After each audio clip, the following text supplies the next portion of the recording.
The Atesh movement held a large-scale protest in Kazan, the capital of Tatarstan, distributing hundreds of leaflets throughout the city, calling for people to join the resistance against Putin's regime. Activists noted that the main goal of the protest was to remind people that the Tatar people have always been a symbol of strength, freedom, and national identity, which the Kremlin is trying to destroy. For years, Moscow has been pursuing a policy of suppressing Tatar identity. In Tatarstan, the teaching of the native language is being curtailed. Control over religious organizations is being tightened, and activists who defend the cultural and political rights of the people are being persecuted. Thus, a region rich in traditions and culture is being transformed into yet another province under the strict control of the Putin regime. The Atesh organization, which operates in the occupied and Russian regions, emphasizes that dissatisfaction with the Kremlin's policies is growing in Tatarstan, as in many other Russian regions. It's worth clarifying that Putin's regime relies solely on fear and propaganda, but this fear is gradually fading. Atesh claims that the struggle is intensifying within the Russian Federation and the movement is expanding its activities to more and more federal subjects. Recently, agents of the Atesh movement held another protest in the heart of Russia, St. Petersburg. According to the underground, participants distributed hundreds of leaflets in various parts of the city, including metro stations, bus stops, and central streets. They contained calls to join the resistance movement and fight against Putin's regime. Despite increased patrols and a dense network of surveillance cameras, the operation was a success. Activists noted that interest in the resistance in Russia is growing, especially against the backdrop of the worsening economic situation and growing discontent with the war in Ukraine. According to Atesh representatives, even in traditionally loyal cities like St. Petersburg, more and more citizens are expressing fatigue with the Kremlin's repression and lies. Dissatisfaction with the regime is growing. The movement emphasizes that every piece of information transmitted about military installations, troop movements, or any other actions by Russian forces helps Ukraine and brings the regime's fall closer. Earlier, up to 1,000 people lined up outside President Vladimir Putin's official reception office near the Kremlin to submit written complaints on social and environmental issues in what was reported as one of the largest opposition-linked gatherings since early 2024. Their appeals ranged from the preservation of green spaces and architectural landmarks to opposition to toll roads, demolition projects, and cuts to social benefits.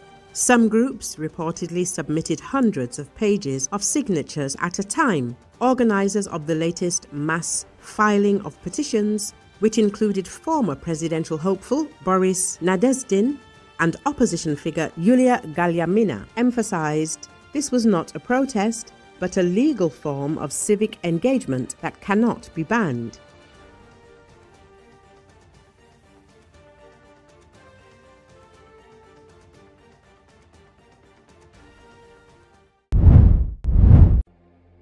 Indian authorities have shut schools and evacuated tens of thousands of people from low-lying coastal areas as the country's eastern seaboard braces for the impact of Cyclone Mona later Tuesday. According to Associated Press swirling over the Bay of Bengal, Mona has intensified into a severe cyclonic storm, and is expected to make landfall tonight near the port city of Kakinada in southern Andhra Pradesh, the Weather Office said in its latest bulletin. The storm is hovering around 160 kilometers southeast of Machilapatnam in Andhra Pradesh. It is expected to intensify, bringing winds of 90 km per hour to 110 km per hour as it pushes toward India's eastern coastline. The Weather Office has issued red alerts for 19 districts in Andhra Pradesh, forecasting extremely heavy rains. The neighboring states of Tamil Nadu, Telangana, Kerala and Karnataka are also expected to receive moderate to heavy showers. Disaster teams in Andhra Pradesh have so far moved 38,000 people from low-lying areas to relief camps, according to a state disaster official. The state government estimates around 4 million people to be in vulnerable zones and likely to be affected by the cyclone.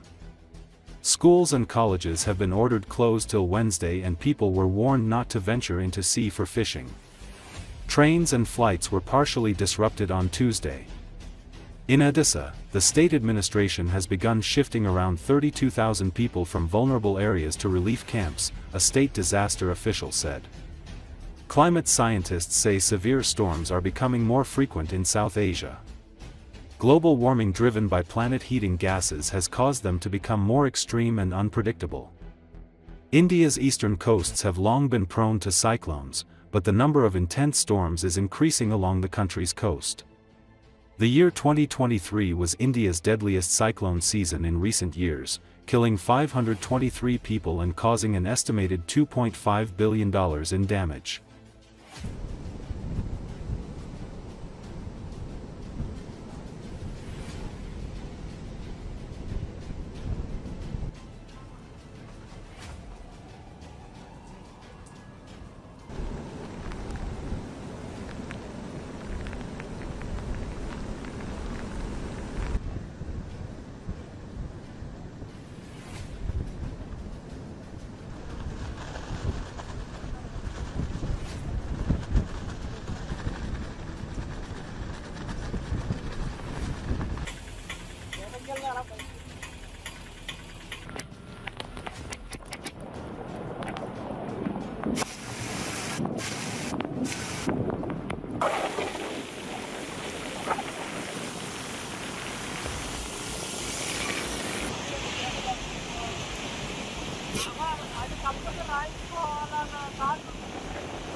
As a precautionary measure, we already have listed out the people, vulnerable communities, basically the communities which are living in low-lying areas, which are living on canal bunds, and those who are living in dilapidated kacha buildings. So we have already operationalized 188 cyclone relief centers.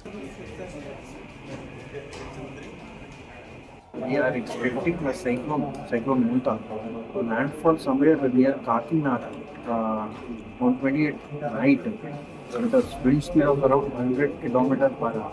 So this is going to lead to heavy rainfall, especially in the central coastal United States.